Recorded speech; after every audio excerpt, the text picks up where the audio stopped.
Welcome back, wanderers of the web, and wanted to make a video about some terrain.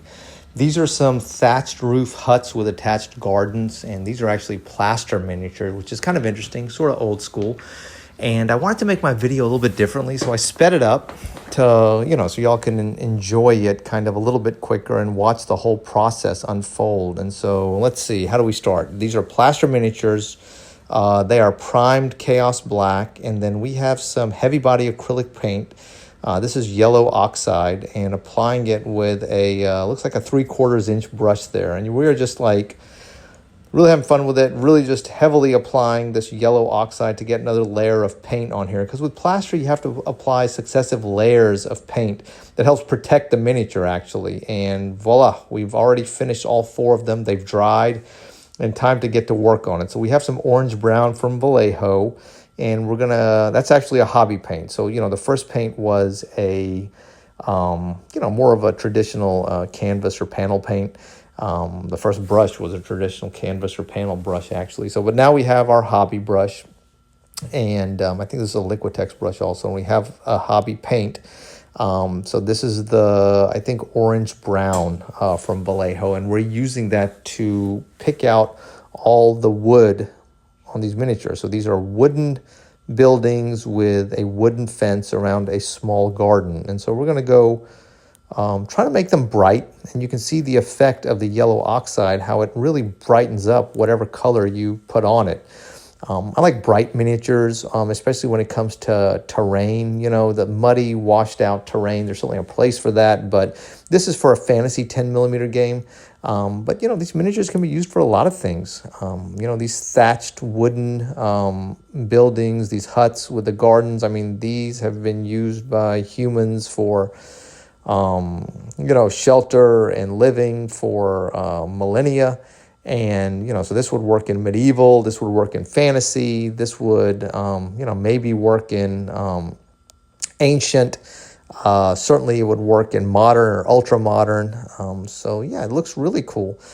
So we've got the orange brown. We put a little bit on the ground too to create some color variation. And now it looks like we have this is probably olive green from Vallejo. And we are just, without ever cleaning our brush, we are just applying that to all the little hedges around, the little trees around, and into the gardens, and also obviously the ground. And we're just applying it carefully, but not too carefully. This is 10mm scale, so small variations are going to make them look more realistic at scale.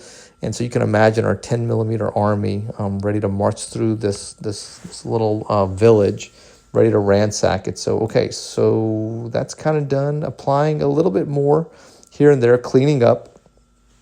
I think I kind of like this format. This is a way where I can show you the entire process and maybe talk over it a little bit. And so you can kind of watch to see how it kind of comes together. Okay, so green, brown, done.